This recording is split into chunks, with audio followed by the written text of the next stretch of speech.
प्रिय सज्जनों तथा देवियों, गत रविवार को मैंने आपसे कहा था आज के लिए केन उपनिषद पर चर्चा करने की। उपनिषदों में केन उपनिषद का बहुत बड़ा महत्व है। केन उपनिषद, केन नाम इसका क्यों पड़ा? क्योंकि पहले मंत्र में केन शब्द का प्रयोग है। गत रविवार को मैंने ईश उपनिषद पर कहा था और उसका नाम इसीलिए ईश उपनिषद पड़ा। ईशावास्यमिदं सर्वम, उसका नाम इसीलिए ईश उपनिषद पड़ा। ईशावास्यमिदं सर्वम, ईश शब्द पहले है इसलिए। ऐसे केन उपनिषद में केन शब्द पहले है। ये उपनिषदें करीब 2500 वर्ष के पूर्व सब बनी और उस जमाने में जब पूरा भूमंडल आत्मज्ञान की दिशा से सोया था, उस समय हमारे यहां ऐसा गहरा चिंतन किया जाता था। ये बड़ी अद्भुत बात है। ऋषि अपने आप से प्रश्न करते हैं, केने सितम पतित प्रेषितम मन, केन प्राण प्रथमा प्रेत युक्त, केने सिताम वाचमिमाम वदन्ति चक्षु श्रोतम काऊ देवो युनुक्ति। केने सितम पतति प्रेषितम मन, केन प्राण प्रथमा प्रेत युक्त, केने सिताम वाचमिमाम वदन्ति चक्षु श्रोतम काऊ देवो युनुक्ति। केने सितम पतति प्रेषितम मन, केन स्तम प्रेषितम, किसकी इच्छा से, किसकी प्रेरणा से मन विषयों में पतित होता है। जो हमारा मन भाग जाता है संसार में, विषयों में गिरता है, दुनिया में लिपटता है, ये मन कैसे ऐसा हो जाता है? ये मन का प्रेरक कौन है? मन को यत्र तत्र कौन भटकाता है? किसकी सत्ता से मन चलता है? केने सितम पतति प्रेषितम मन, केन प्राण प्रथमा प्रतियुक्त, केन किसके द्वारा ले जाने पर प्राण गतिशील होता है? किसकी सत्ता से प्राण गतिशील होते हैं इस शरीर में? केने सिताम वाचमिमं वदन्ति, किसकी इच्छा से मुख से वाणी निकलती है? चक्षु श्रोतम काऊ देवो युनुक्ति, कौन देवता है जो आंखों को, कानों को और सारी इंद्रियों को विषयों के ग्रहण में नियुक्त करता है? ये सब शब्द जाल के अंदर में सरल ढंग से अगर इसको हम कहें, सार लें, तो यह है कि आंखों से देखने की प्रेरणा कहां से होती है? जीभ रस चखती है किसकी प्रेरणा से? कान किसकी प्रेरणा से सुनते हैं? नाक किसकी प्रेरणा से सूंघती है? त्वचा किसकी प्रेरणा और सत्ता से स्पर्श ग्रहण करती है? प्राण किसकी सत्ता से प्राणवान गतिशील रहता है? मन किसकी प्रेरणा से चलता है और दुनिया की चीजों को जानता है? एक प्रश्न है। भौतिकवादी लोग कहते हैं कि चेतना नाम की कोई स्वतंत्र वस्तु नहीं है। चिरंतन वस्तु द्रव्य, जड़ द्रव्य है और उसी का गुणात्मक परिवर्तन चेतन हो गया है। चेतन कोई स्वतंत्र वस्तु नहीं, ऐसा भौतिकवादी मानते हैं। लेकिन जब ज्ञान युक्त क्रिया प्राणियों में वो देखते हैं तो उनका माथा ठनकता है। ये ज्ञान कहां से आता है? जब जड़ द्रव्य में ज्ञान नहीं है तो जड़ द्रव्यों के संयोग से ज्ञान कैसे आता है? इसीलिए कांट, वुंट, विर्सो, रेमंड, वेयर ये सब बड़े बड़े तार्किक भौतिकवादी लौट करके अध्यात्मवादी बने। हमारे यहां हजारों वर्षों के पूर्व इस पर सोच लिया गया था, इस पर प्रश्न किया गया, किसकी प्रेरणा से, किसकी इच्छा से मन चलता है? इंद्रियां अपने कामों में नियुक्त होती हैं। ऋषि स्वयं उत्तर देते हैं, स्रोतस्य स्रोतम मनसो मनो यद वाचो हवाचम साउ प्राणस्य प्राण। चक्षुषः चक्षु अतमुच्च धीरा प्रेतास्मात् लोकात् मृता भवन्ति। स्रोतस्य स्रोतम जो कान का कान है, मनसो मनो जो मन का मन है, यद वाचो है वाचम साउ प्राणस्य प्राण जो वाणी का वाणी है और प्राण का प्राण है। चक्षुषः चक्षु जो आंखों की आंख है, उसके द्वारा ये सब संचालित होता है। आंखों की आंख कौन है? जीव नर है, आत्मा नर है, तो आंख कांच की तरह शरीर में लगी रहे। जैसे कांच की आंख कहीं लगा दो, वो देख सकती नहीं। जब जीव निकल जाता है तो शरीर में कांच की आंख लगी रहती, कुछ नहीं देख सकते। इसलिए आंख की आंख आत्मा, प्राण का प्राण आत्मा, नाक की नाक आत्मा, जीव की जीव आत्मा, कान का कान आत्मा। ये आत्मा की प्रेरणा से ये सब होता है। जीव जब निकल जाता है तो दूसरे प्राणी भी, मानव के अतिरिक्त प्राणी भी ये समझ जाते हैं कि इसमें से सारतत्व निकल गया, और अनाड़ी से अनाड़ी लोग भी जीव के निकल जाने पर इस शरीर को मिट्टी कहते हैं। जब देह से आत्मा निकल जाती है तो देह को कोई भैया और बप्पा नहीं कहता, पत्नी और पति और बच्चा नहीं कहता। सभी लोग कहते हैं मिट्टी पड़ी और इसका क्रियाक्रम कर दो। कोई नहीं कहता भैया लेटे हैं, पिता लेटे हैं, पत्नी लेटी है, पति लेटा है, कोई नहीं कहता। जिससे संबंध है वो आत्मा से, चेतना से, ज्ञान तत्व से। इसलिए ऋषि कहते हैं जो प्राण का प्राण है, आंख का आंख है, मन का मन है, वो आत्मा है। उससे ये शरीर संचालित होता है।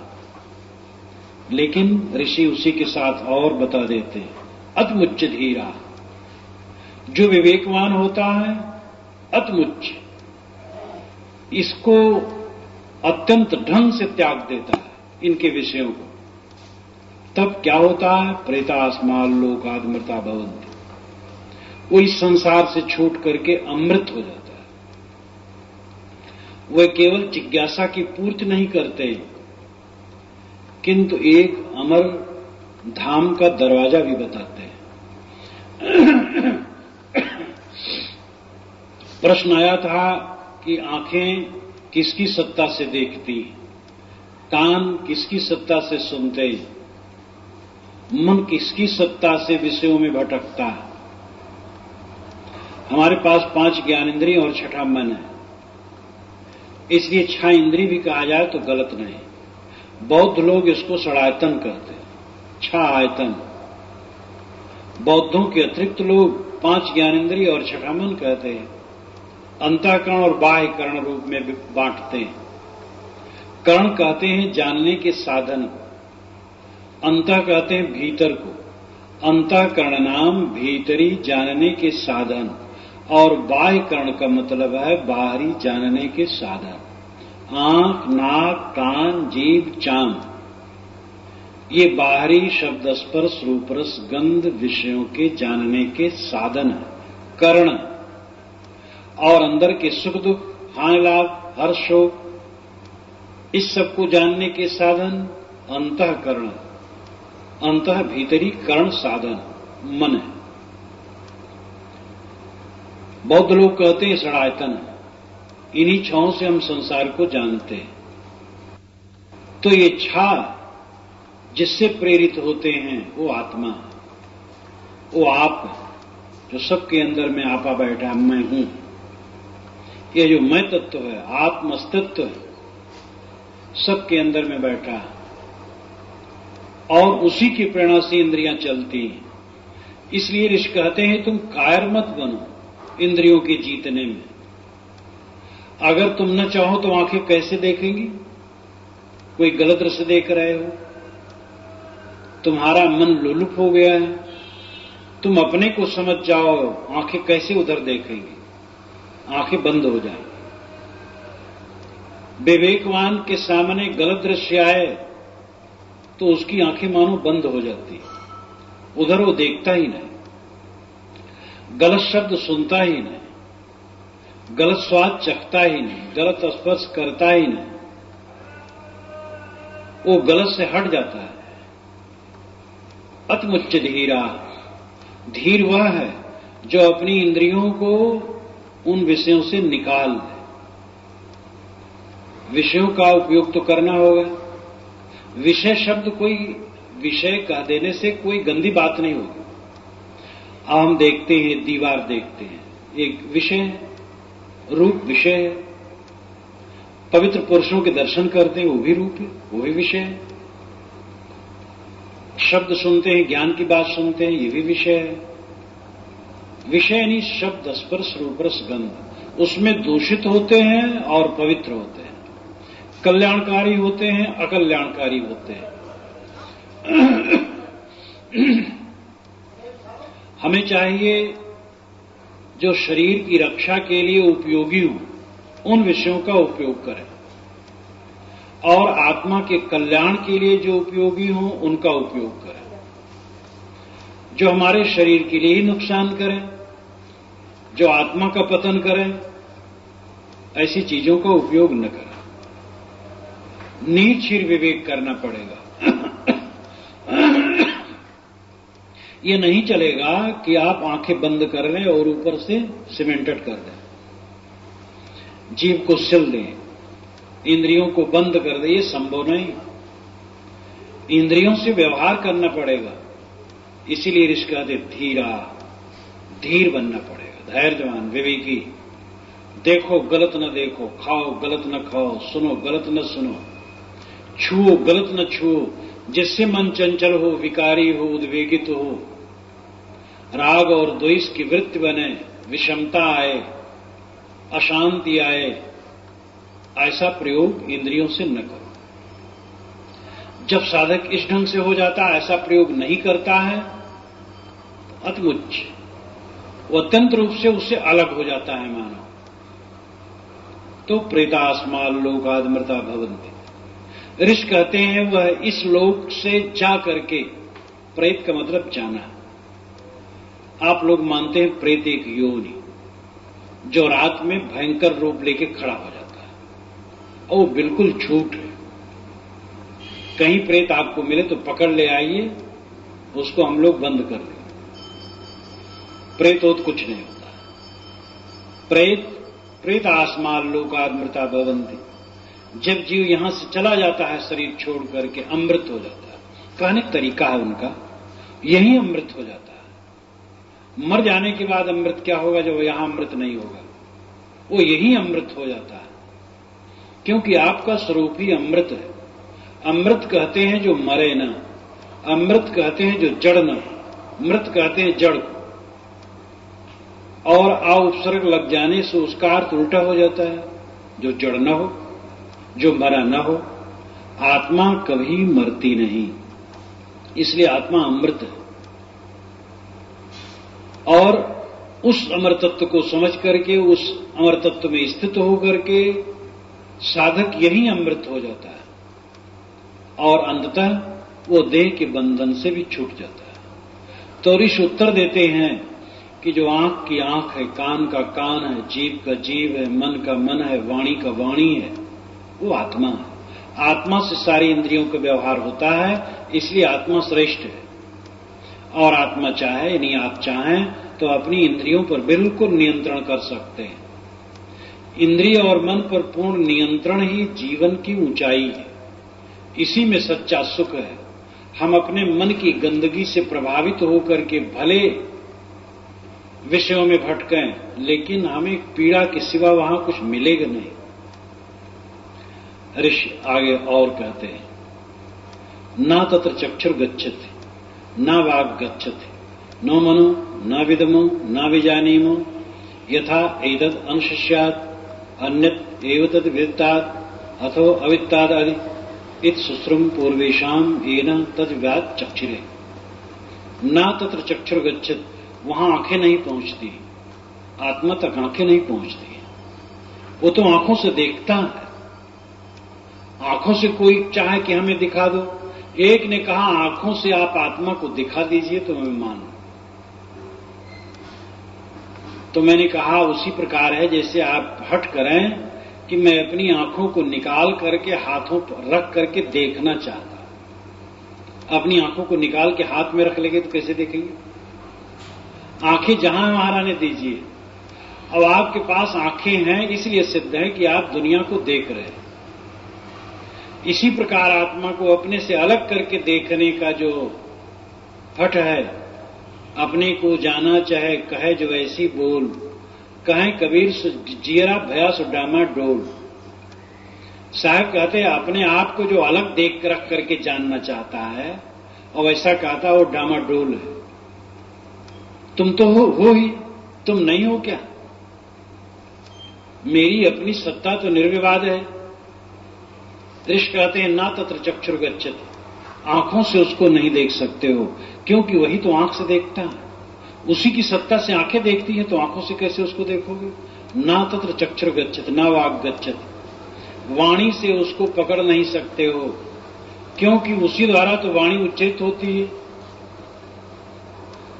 ना तत्र चक्षुर गच्छति, ना वाक् गच्छति, नो मनो, मन से भी उसका मनन नहीं कर सकते हो, क्योंकि उसी द्वारा मन मनन हो रहा है।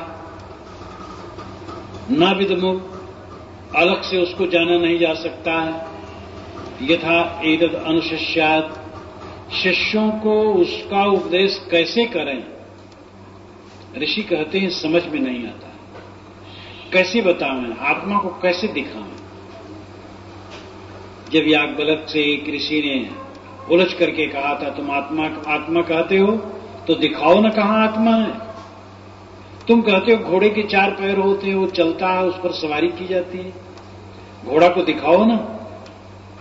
तो याज्ञवल्क्य ने कहा था जो सबको देखता है उसको कैसे दिखाऊं? तो ऋषि कहते हैं मैं शिष्यों को कैसे उपदेश करूं ये समझ में नहीं आता। जो मैं हूं वही तुम हो, इतना ही निर्देश गुरु करता है।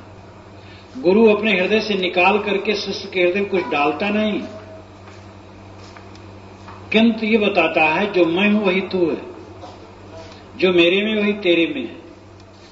तू स्वयं धनी है, तेरे अंदर में तो स्वयं वो ब्रह्म हो, राम हो, खुदा हो, परमात्मा वो परम तत्व, निर्वाण तत्व, मोक्ष तत्व। परमार्थ के जितने शब्द हैं पर्यायवाची, उन सबको जोड़ लो, सबका फलितार्थ आपके अंदर में विद्यमान आपका स्वरूप है। वो दिखाया नहीं जा सकता है, संकेत उसका होता है, निर्देश होता है। इसलिए ऋषि कहते हैं न विजानीमो यथा एतद् अनुशिष्यात्, मैं नहीं समझ पाता कि शिष्यों को उसका उपदेश कैसे करूं। न विजानीमो यथा एतद् अनुशिष्यात्, अन्यत् एव तद् वित्तात् अथवा वित्ताद् आदि, वह विदित से भी परे है और अविदित से भी परे है। वो आंखों और इंद्रियों और विषयों यानी इंद्रियों से विदित नहीं हो सकता है और अविदित भी नहीं है। वही तो सब समय विदित है, वही तो सब समय इंद्रियों से देख रहा है, जान रहा है। तो आत्मा अविदित कैसे है? और विदित अगर कहें तो आंखों से विदित कैसे होगा? वो इंद्रियों से कैसे जाना जाएगा? इसलिए वो विदित भी नहीं है और अविदित भी नहीं। ये रहस्य की भाषा है, लेकिन ये रहस्य बिल्कुल खुल जाता है अगर हम उसको समझें। वो विदित नहीं है यानी इंद्रियों से ग्राह्य नहीं, वो अविदित नहीं है क्योंकि वो स्वयं ही है आप, जो सबके अंदर में चेतना है। आत्मअस्तित्व है, वही तो है। तो अविदित कहां है? अपने आप की अनुपस्थित का अनुभव कभी कोई नहीं करता है। मैं नहीं हूं कोई कहे, इसलिए सिद्ध हो जाएगा वो है। एक आदमी ने एक को पुकारा, उसने कहा मैं, उन्होंने कहा आप सो तो नहीं रहे हैं, सो रहे होते तो कैसे बोलते? मैं सो रहा हूं इसलिए आप जाग रहे हैं, कह रहे हैं। एक बार पंडित गोविंद वल्लभ पंत भाषण कर रहे थे, उसमें मुख्यमंत्री थे उत्तर प्रदेश के, तो विरोधी पार्टी वाले दूर खड़े, वो तो गड़बड़ाना चाहते हैं कुछ, कहे कि आपके भाषण की आवाज हम लोगों के पास तक नहीं आती, जोर से बोली। उन्होंने कहा आप नहीं सुन पा पूरी सभा हंस दी।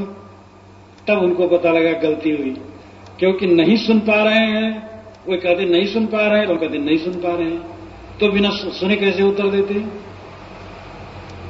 इसलिए अपने आप की अस्तित्व का बोध सब समय सबको होता है। तो ऋषि कहते हैं वो अविदित नहीं है और विदित नहीं। आंखों से देखा जाए संभव नहीं, लेकिन वही प्रेरणा देता है आंखों से देखने के लिए। इसलिए विदित और अविदित से दोनों पढ़े। इत सुश्रुम पूर्वेशाम येन तद्व्यात् चक्षुरे। ऋषि कहते हैं हमारे पूर्वजों ने इसी ढंग से हमें समझाया और हम भी इसी ढंग से कह रहे हैं। अपरोक्ष आत्मा, अपरोक्ष ब्रह्म की तरफ ही अर्थ लगाया जाएगा तो ऐसे ही हो।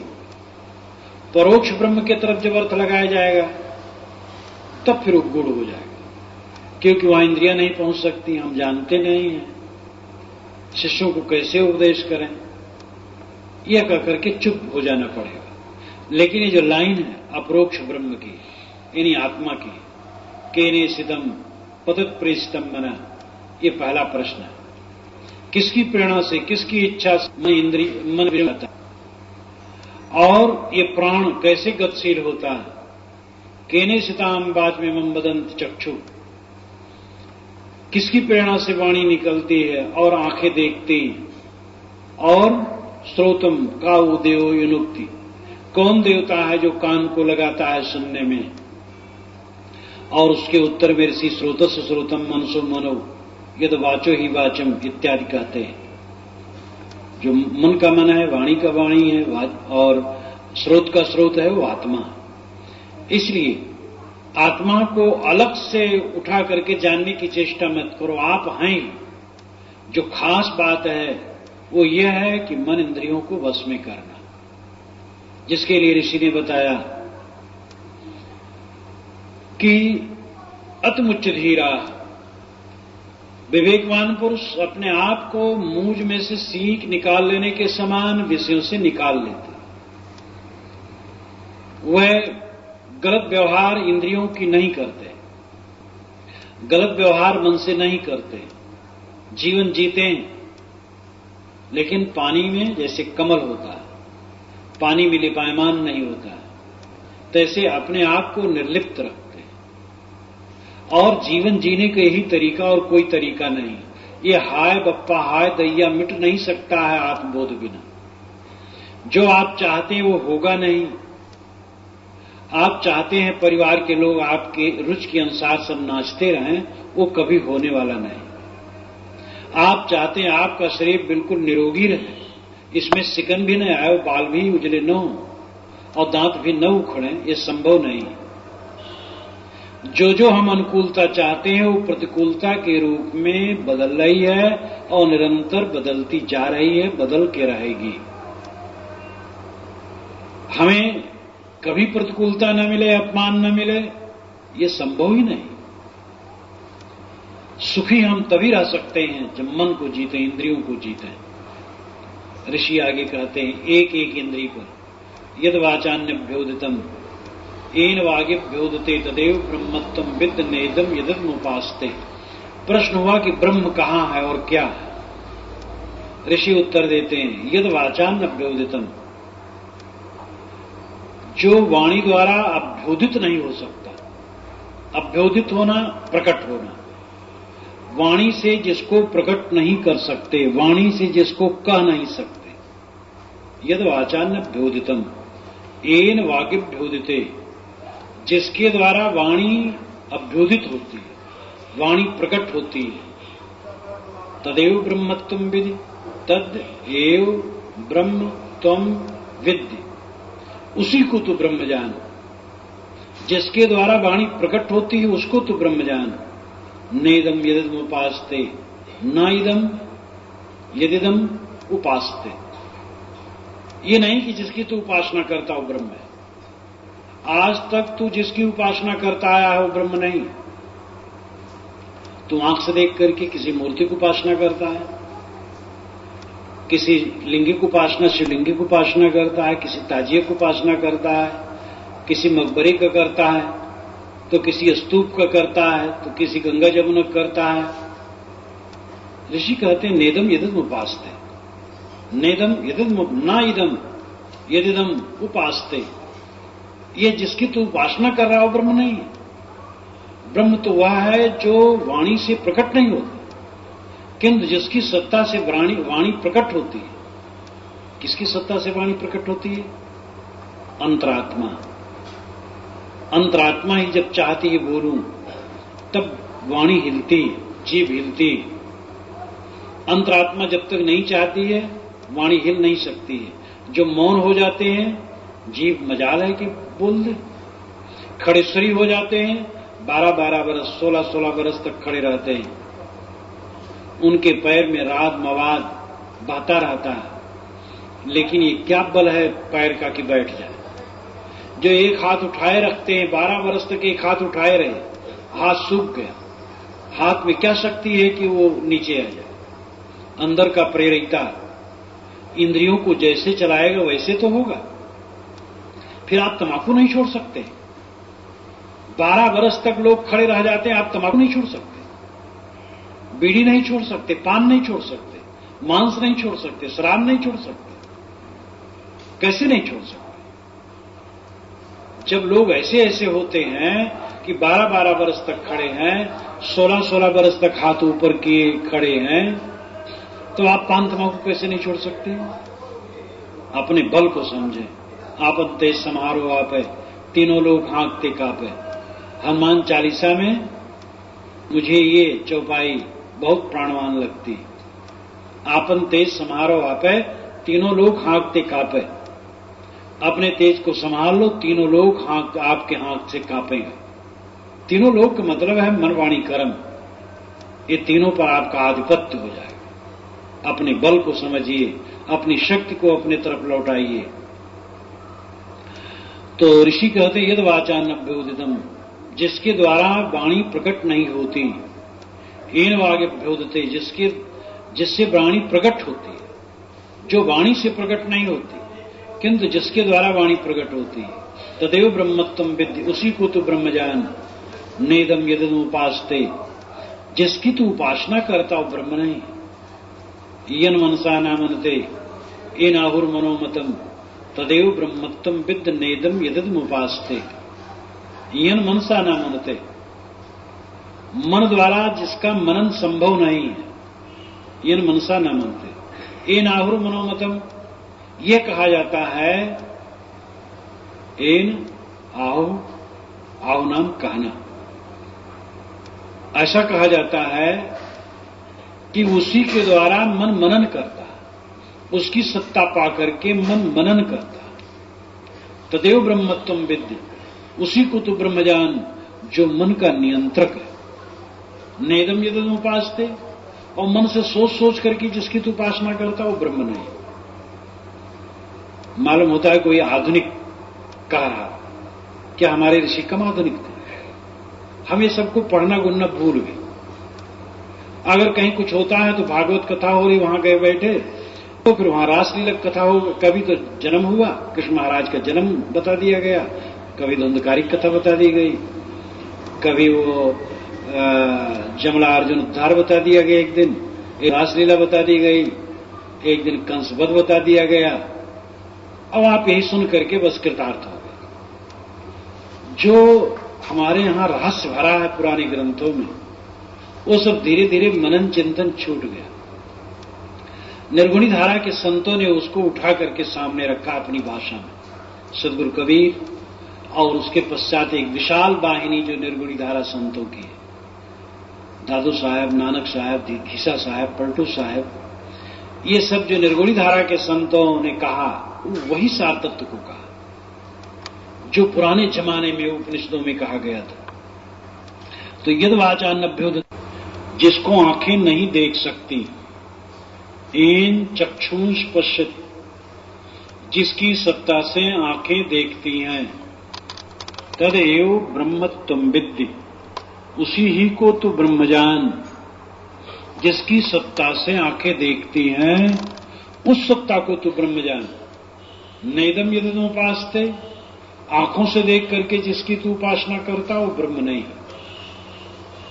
बारंबार ऋषि निचली पंक्ति को बारंबार दोहराते, नेदम यदम उपासते, नेदम यदम उपासते, ये बारंबार दोहराते हैं। नेदम यदम उपासते, ये बारंबार दोहराते हैं। तदेव ब्रह्मत्वं विद् नेदम यदम उपासते, तदेव ब्रह्मत्वं विद् नेदम यदम उपासते, ये बारंबार दोहराते हैं। नकारात्मक को लेकर के दोहराते हैं।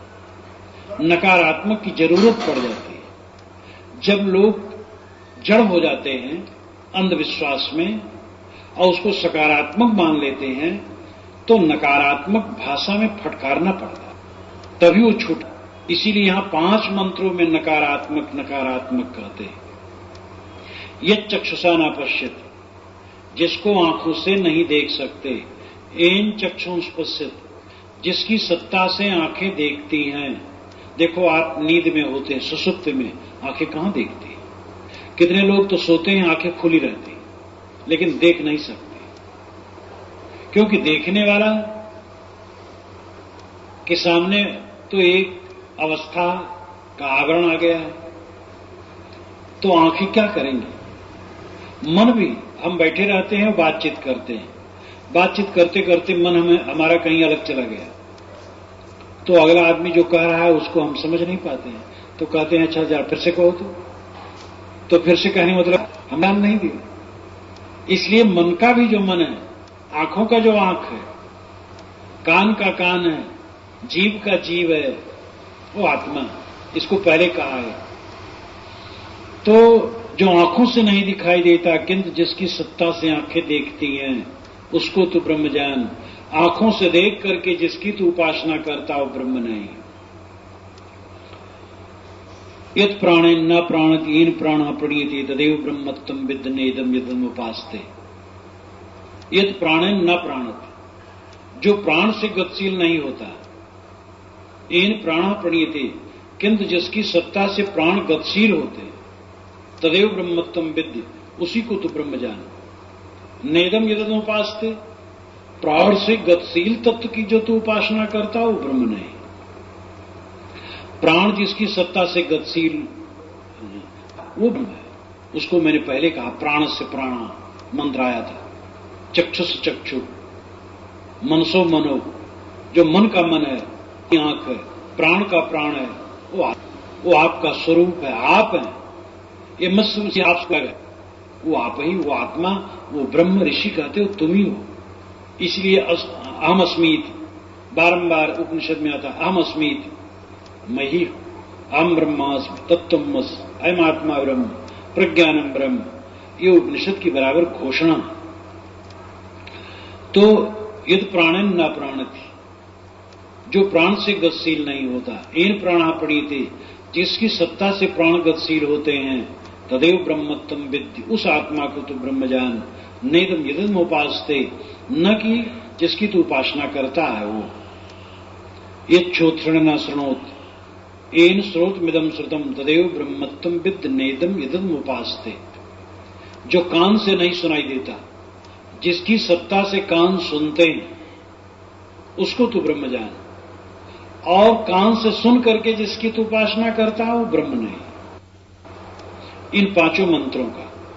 और उसके पहले न तच्चक्षुर गच्छत न वाक् गच्छत नो मनो न विद्मो न विजानीमो यथा एतदनुशस्यात्, या श्रोत से श्रोतम इत्यादि, ये सब का सार यह है कि हृदय मंदिर में बैठा हुआ आत्मा, जो आंख, नाक, कान, जीभ, चाम सबको प्रेरणा देता है और मन को प्रेरणा देता, वही ब्रह्म है।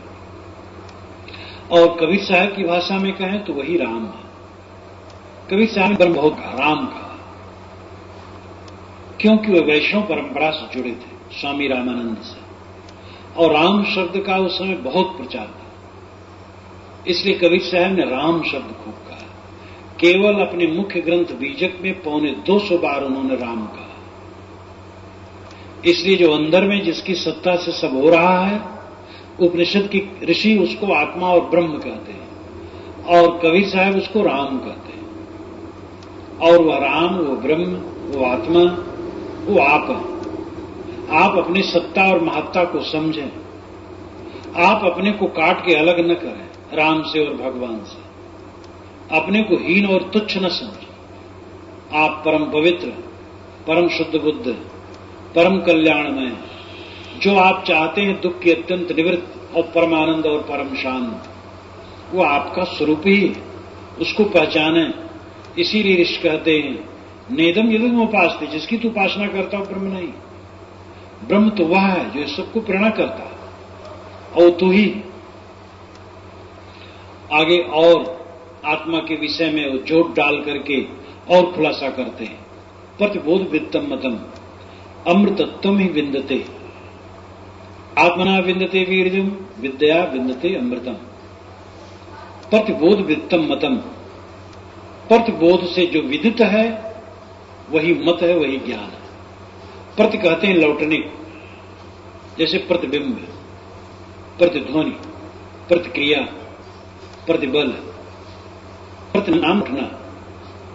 बोध और प्रतिबोध, यहां बोध का अर्थ है दृश्य को जानना, और प्रतिबोध का अर्थ है दृष्टा को जानना। दृष्टा और दृश्य दो, जो दिखाई दे वो दृश्य है, और जो देखे वो दृष्टा है।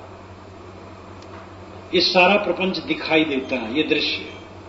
आंखों का दृश्य रूप है, कान का दृश्य शब्द है, शब्द भी दृश्य है, कान से हम उसे जानते हैं। और जीभ का दृश्य रस है, त्वचा यानी चाम का दृश्य स्पर्श है, और नाक का दृश्य गंध है, मन का दृश्य संकल्प विकल्प है।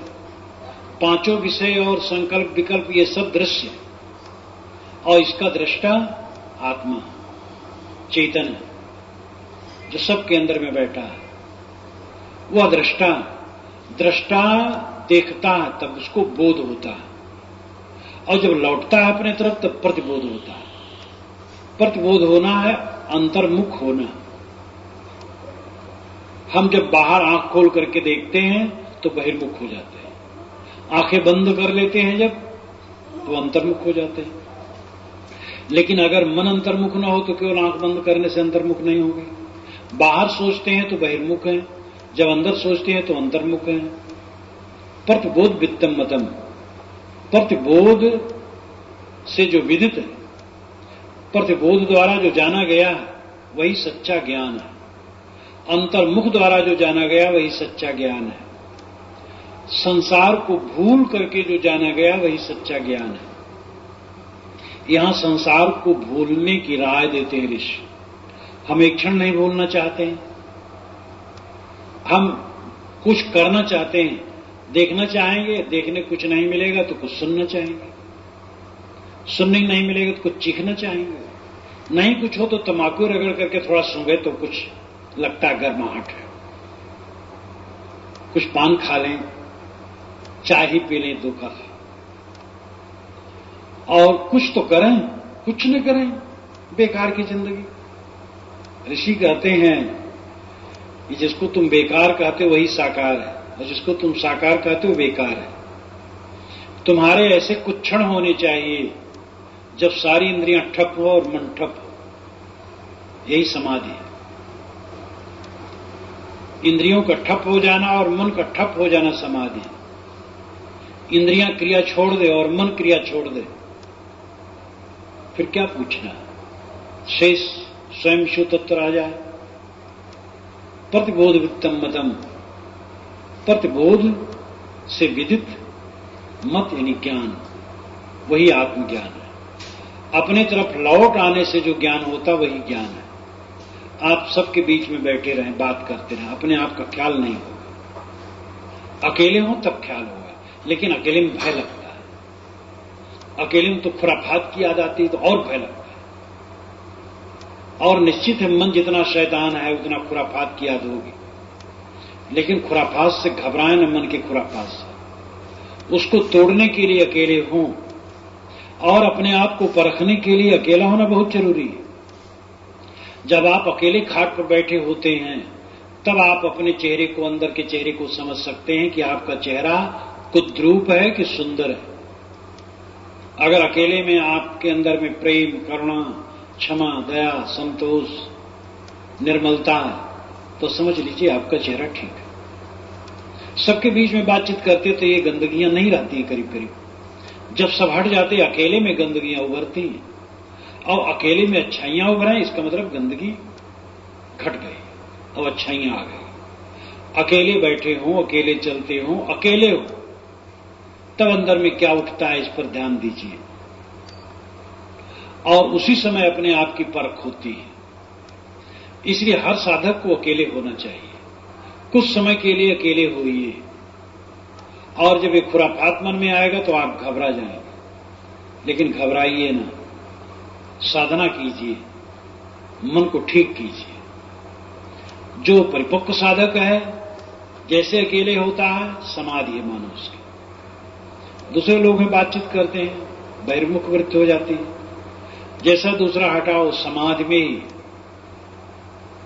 इसलिए अकेले होना जरूरी है। तो ऋषि कहते हैं प्रतिबोध वित्तम मतम, प्रतिबोध द्वारा विदित मत यानी ज्ञान वास्तविक ज्ञान है। अपने तरफ लौट आना वो सच्चा ज्ञान है, अंतर्मुख हो जाना सच्चा ज्ञान है। जब तक आप देखते, सुनते, सूंघते, चीखते, सोचते हैं तब तक अपनी अंतरात्मा से अलग है। देखना, सुनना, सूंघना, चीखना, सोचना छोड़ दे, बस तब अंतरात्मा में आ जाए। शरीर के लिए देखना, सुनना, सूंघना पड़ेगा, व्यवहार करना पड़ेगा, लेकिन उस व्यवहार में भी अनासक्त रहे। खाएं अनासक्त होकर, देखें अनासक्त होकर, मोह न करें। सौंदर्य एक धोखा, सौंदर्य बहुत थोड़े दिन रहता है। इस पर तो मैं बारंबार आपसे कहा करता हूं, जिनके शरीर में सुंदरता है कितने दिन, 4-6 वर्षों में बस सुंदरता बह जाती है। और एक सुंदर आदमी दिन भर में कई बार असुंदर लगता है। कभी तो नहा धो लिया, थोड़ा चुस्त हो गया, सुंदर लगता है, और लेटा हो, लेट करके उठा हो, सुंदर नहीं लगता। कहीं धूप से आया हो, सुंदर नहीं लगेगा। पसीना आ गया हो, सुंदर नहीं लगेगा। सुंदरता एक धोखा है। हम सदैव सावधान रहें, मन को पतित न होने दें, मन को संभाले रहें, इंद्रियों को संभाले रहें।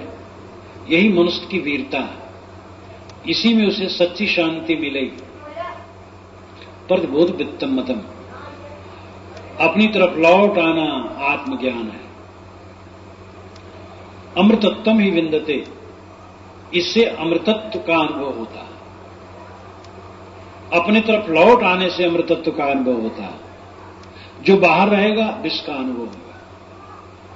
कितना आकर्षक विषय आप सोचें, उसमें आपका चित्त बेचैन रहेगा।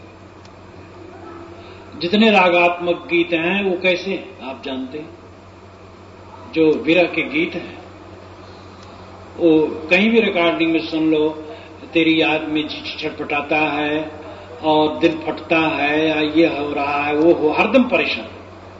जितने ऐसे गीत सुनो, कहीं भी सुनो, तो गाने वाला परेशान होगा। वो यही व्यक्त करेगा कि हम परेशान हैं, दुखी। तो बाहर अपना मन भटकाने से सदैव शांति। विषय अमृतत्व में विंदते, जिससे अमृतत्व का अनुभव हो,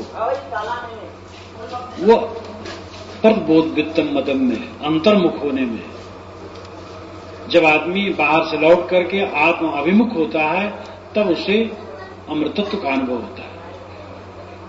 अमृतत्व ही विंदते, आत्मना विंदते वीर्यम, विद्या विंदते अमृतम। आत्मना विंदते वीर्यम, आप कहेंगे कि हम बहुत साधारण आदमी हैं महाराज, ये बड़ा कड़ा उपदेश है, हम बहुत साधारण आदमी। ऋषि कहते घबराओ मत, आत्मना विंदते वीर्यम। आत्मा से आदमी वीर्य लाभ करता है। वीर्य नाम बल, जो अपनी आत्मा का विश्वास नहीं करता, आत्मा का ज्ञान नहीं, आत्मा का नियंत्रण नहीं, वो आदमी नहीं, मिट्टी। Self reference, self knowledge, self control, ये तीन की बड़ी जरूरत है। आत्मज्ञान, आत्मविश्वास, आत्मनियंत्रण। और जो अपनी आत्मा की महत्ता को समझता है, जो समझता है कि मैं विकारों को दूर कर सकता हूं, मैं इसी जीवन में पूर्ण शुद्ध बुद्ध हो सकता हूं, मैं कृतार्थ हो सकता हूं, वही हो सकता है। कायर कुचर आदमी कहीं कुछ नहीं कर सकता। न वो व्यापार कर सकता है ठीक से, न नौकरी ठीक से कर सकता है, न खेती कर सकता है, न डॉक्टरी कर सकता है, न वकालत कर सकता है। कायर आदमी कुछ नहीं कर सकता है। जो आत्मविश्वासी होगा वही कर सकता है। दूसरे लोग कर सकते हैं, हम क्यों नहीं कर सकते हैं? ऋषि कहते हैं आत्मना विंदते वीरजम, आत्मा से ही बल प्राप्त होता है। आत्मा को खो करके कोई बल नहीं पा सकता। अपने आत्मा को कुचल करके कोई ऊपर नहीं उठ सकता। आत्महीन बनकर मैं कुछ नहीं कर सकता, इस प्रकार सोच करके आदमी बेकार हो जाता है। इसलिए ऋषि कहते हैं आत्मना विंदते वीरजम, विद्या विंदते अमृतम। ये आत्मज्ञान रूपी विद्या से अमरता की प्राप्ति होती है। इसलिए आत्मविद्या में लगो। ऋषि आगे और कहते हैं ये चेद वेदी दत्त सत्यमस्ति ना चेरी हा वेदीन महती विनष्टि भूतेषु भूतेषु विचित धीरा प्रेतास्माल लोकाद मृता भवन। ये चेद वेदी दत्त सत्यमस्ति, अगर आज चेत गया तो सत्य कल्याण है। ना चेरी हा वेदीन महती विनष्टि, आज नहीं चेता तो महान विनाश है। आज चेतने का समय है, आज जागने का समय है। हमारे स्वजन जब मर जाते हैं तो हमें चोट लगती है। अभी एक पत्र आया दिल्ली की तरफ से, और वो साधक का कोई निकट का मर गया। उसने पत्र लिखा है कि महाराज, मेरी स्वरूप स्थिति, मेरी आत्म स्थिति पूर्ण नहीं हुई। मुझे भय है कि शरीर छूट न जाए। देखो मेरे साथी चले गए, मुझे और तो कुछ इच्छा नहीं, संसार चलता रहे, लेकिन जिसके लिए मैंने देह धारण किया वह मेरा काम पूरा नहीं। मेरा मन निर्मल एवं एकाग्र होकर के आत्मलीन पूरा का पूरा नहीं हुआ। थोड़े समय आत्मलीन होता फिर भटक जाता, इसलिए मेरा काम पूरा नहीं हुआ। और मेरा भी शरीर थोड़े समय आत्मलीन होता फिर भटक जाता, इसलिए मेरा काम पूरा नहीं हुआ और मेरा भी शरीर छूट न जाए, बीच ही में चला जाऊं। उसने हड़बड़ा के पत्र लिखा, क्योंकि साथी चला गया है। कुछ दिन में सामान्य हो जाएगा, भूल जाएगा। जो सदैव याद रखे इसको, वही जाग सकता है। ये चीज वेदी दत्त सत्यमस्ति, ये नाम यही अभी चेत अवेदिदत, अवेदित नाम जानना, जाग जाना, समझ लेना। अगर आज चेत गया सत्यमस्ति तो सत्य है, कल्याण है। ना चेती हावेदीन माती विनष्टि, अगर आज नहीं चेता तो महान विनाश। अगर हमारे आंखें न होती तो व्यवहार के काम में परेशानी होती। संतों के दर्शन कैसे करते, सत्शास्त्र कैसे पढ़ते, किसी अच्छी जगह कैसे जा पाते, पैर न होते कैसे चलते, हाथ न होते सेवा कैसे कर सकते, पागल होते तो नालिक पानी पीते, कुछ भी न सोच पाते, कोड़ से गलित होते तो कहीं किनारे पड़े रहते, समाज में जा भी नहीं सकते, फालिज मार दिया होता, उठ न पाते। कैसा सौभाग्य है कि हमारा ये सब नहीं है। कितना सुंदर समय है, लेकिन इस समय को हम कैसा खोते हैं धोखे में, और थोड़े दिन में वो सब आने वाला है। अंतर होता है, किसी चलते फिरते शरीर छूट जाता है, किसी कुछ हो करके छूटता है, लेकिन आता है।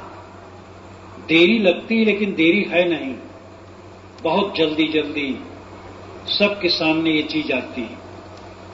इसलिए ऋषि कहते हैं ये चेद वेदी दत्त सत्यमस्ति ना चेदी हा वेदीन महती विनष्टि। आज अगर जग गया तो महाकल्याण है, आज न जगा तो महान विनाश।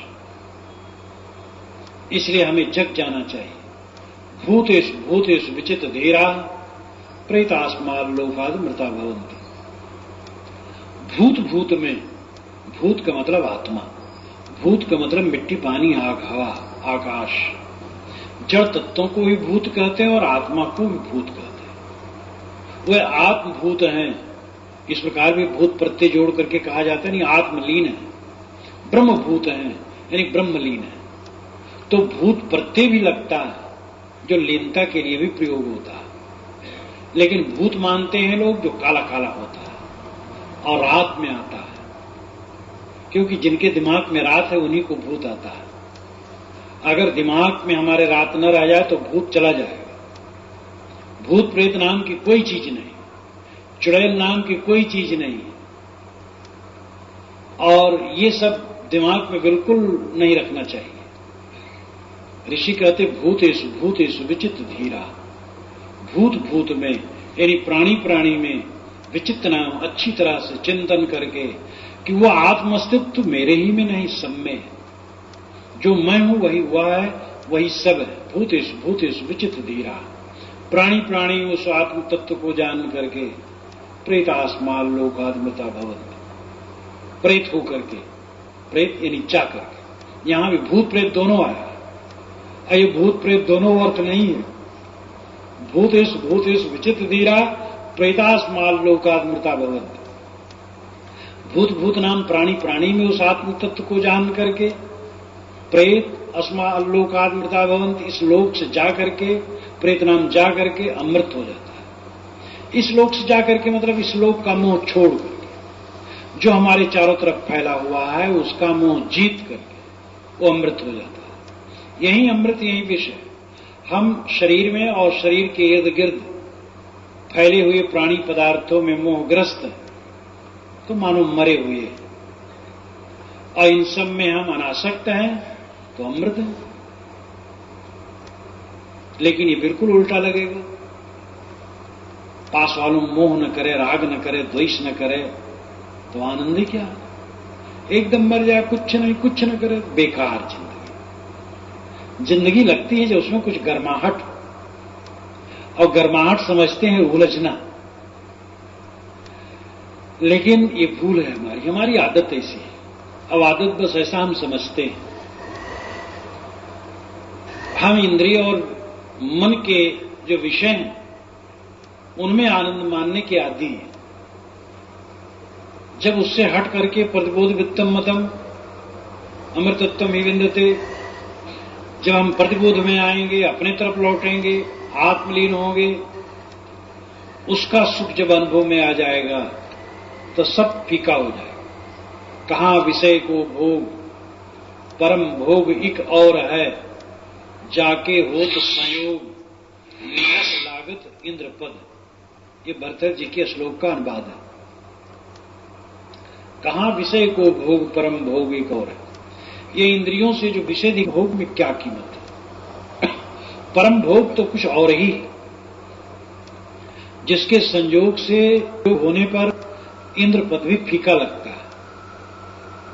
और वह भोग क्या है? अंतर्मुख होना। आत्मनुभूत ही वो परम भोग है। तो ऋषि कहते हैं ये चेत वेदी तत् सत्यमस्ति।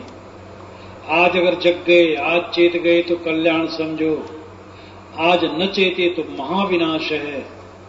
इसलिए आज चेत जाओ, जग जाओ, और प्राणी प्राणी में उस आत्म तत्व को समझो। जात पात का भेद, स्त्री पुरुष का भेद, पंथ संप्रदाय का भेद, मत मजहब का भेद, इस सारे भेद झूठे। सभी के अंदर में वही तत्व बैठा है, वही राम तत्व, वही ब्रह्म तत्व, वही शिव तत्व, वही आत्म तत्व, जीव तत्व सबके अंदर में बैठा। और ऐसी दृष्टि हमारी हो जानी चाहिए जिसमें समता, समता जब प्राप्त हो जाती है इंसान को तो हर शोक, हानि लाभ, शोक मोह, दुख सुख से उसका मन ऊपर उठ जाता है। भूतेश भूतेश विचित्र धीरा, भूत भूत में प्राणी प्राणी में उसको देखना सहज नहीं है। ऋषि कहते धीर होकर के वो देखता है। धीरा, धीरा शब्द प्रयोग बारंबार उपनिषद में आता है। जहां विवेकवान के लिए कहा गया, जहां इंद्रिय जयी के लिए कहा गया, धीर शब्द का प्रयोग किया गया। वो धीरवान होता है जिसमें वो ऐसे देखता है। वो ऐसे तो समझ मन से मान लेना, हाँ सब में भाई वही है, ये कहां अलग है। सब में मान लिए और फिर ठगते हैं, दूसरे को धोखा देते हैं, राग द्वेष करते हैं, तो समझना कहां, सना आचरण में है। शब्द काफी नहीं है, वाणी काफी नहीं, वाणी का प्रयोग जीवन में होना चाहिए। जो हम ज्ञान की बात कहते हैं, कहां कबीर पद बोझे सोई, मुख हृदय जाके एके हुई। साहब कहते वही सत्य को समझेगा जिसके मुख और हृदय में एक ही बात समाई। और मुख कछु और हृदय कछु आना, सपने हो काहू मोह नहीं जाना। जिसके मुख में कुछ और है, हृदय में कुछ और है, उस स्वप्न में भी आप तत्व को नहीं समझ सकता। इसलिए ऋषि कहते हैं कि आज जग जाओ, कल का भरोसा छोड़ दो। केन उपनिषद पर मैंने कुछ मंत्रों पर आपके सामने चर्चा की। केन उपनिषद की शुरुआत केने सितम पदत प्रेषितम मन, केन प्राणा प्रथमा प्रेत युक्त से शुरू होता है। किसकी प्रेरणा से, किसकी इच्छा से मन विषयों में जाता है, प्राण गतिशील होता है, आंखें देखती हैं, कान सुनते हैं। तो ऋषि ने उत्तर दिया, जो कान का कान है, जो प्राण का प्राण है, जो मन का मन है, जो आंख का आंख है, उसके द्वारा। ये भी संकेत में निर्देश है, सीधा नहीं। इसीलिए उपनिषद है। उपनिषद यानी रहस्य। तो कान का कान कौन, आंख कौन? आत्मा। आत्मा के न रहने पर कान बेकार, आंख बेकार, सब बेकार। बहुत लोग कहते हैं रोग है शरीर में, ये परेशानी वो परेशानी, मार हाय तोबा, जीव निकल गया, सब हाय तोबा खत्म। बस लपेट करके ले करके आग पर रख दिए या पानी में फेंक दिए, मिट्टी में गाड़ दिए। जब तक जीव है इसकी सार्थकता है। इसलिए प्राण का प्राण, मन का मन, आत्मा। और उसी के लिए ऋषि आगे ये बतलाए कि वो आंख से नहीं देखा जाता, वाणी से नहीं कहा जा सकता। वाणी से जो कहा जा रहा है वो संकेत है, वो थोड़े कहा जाएगा, तो निर्देश है। मन से भी नहीं जाना जा सकता, क्योंकि वही मन को जानता है। और इसी की व्याख्या में 5 मंत्र मैंने कहा, नेदम यदम उपासते वाला, तदेव ब्रह्मत्म विद नेदम यदम उपासते, यानी जो वाणी से नहीं व्यक्त होता किंतु जिसके द्वारा वाणी व्यक्त होती है, जो मन से नहीं जाना जाता किंतु जिसके द्वारा मन जाना जाता है, जो आंखों से नहीं देखा जा सकता, जिसकी सत्ता से आंख देखती है, जो प्राण से गतिशील नहीं होता किंतु जिसकी सत्ता से प्राण गतिशील होते हैं, जो कान से सुनाई नहीं दे सकता किंतु जिसकी सत्ता से प्राण सुनते हैं, उसको तो ब्रह्म जान, यही वो आत्मा है। और उसी को थोड़े में ऋषि ने कहा प्रतिबोध वित्तम मतम। प्रतिबोध ही सच्चा ज्ञान है। मैंने आपसे कहा लौटना, और आप सब पढ़े लिखे हैं, इसका अर्थ आप स्वयं जान सकते हैं। प्रतिबिंब, प्रतिध्वनि, प्रतिबल, प्रतिक्रिया, प्रति लौटना, बोध नाम जानना, प्रतिबोध लौट करके जानना, अपने तरफ लौट आना। और अपने तरफ लौट करके जब अपनी आत्मा को जाना जाता है तब अमृतत्व में विंदते, अमृतत्व अमरता की प्राप्ति होती है। और आत्मना विंदते वीर्यम, ऋषि आपको साहस देते हैं कि घबराओ मत। आत्मा से ही आदमी बलवान होता है। आत्मा पर विश्वास करके आदमी उठ खड़ा होता है। उत्तिष्ठम जागृत परापरानि बोधो, ये भी उपनिषद में कहा गया आगे, कठ उपनिषद में। उठो जागो, महापुरुषों के पास जाओ और बोध प्राप्त करो। और फिर अंत में ऋषि कहते हैं, ये चेद वेदी तत् सत्यमस्ति, ना चेद आवेदी माति विनष्ट। आज जग गया तो कल्याण है, आज न जगा तो महाधोखा है। इसलिए हमें आज जग जाना चाहिए। ज्ञान की बात सुनकर, सत्साहित्य में पढ़कर किसी की मृत्यु होने से थोड़ी हमारी आंखें खुलती हैं, लेकिन ये ज्ञान की बात जब निरंतर रहे तब जीवन में सार्थकता आती है। इसलिए जो आप यहां सुनते हैं, इसको बनाए रखने के लिए घर में सद्ग्रंथ पढ़ें, जो ऐसे ज्ञान की पुस्तकें उसको पढ़ें रोज और ध्यान करें, मन को एकाग्र करने का अभ्यास करें और उसकी चर्चा करें और बराबर सुने समझें और इसके फलितार्थ में अपने मन और इंद्रियों को जितना संभव हो प्रपंचों से अलग करने की चेष्टा रखें, एकाग्रता का अभ्यास करें, अंतर्मुख हो। जब ये सारा प्रयास चलेगा तो धीरे धीरे वासनाएं क्षीण होंगी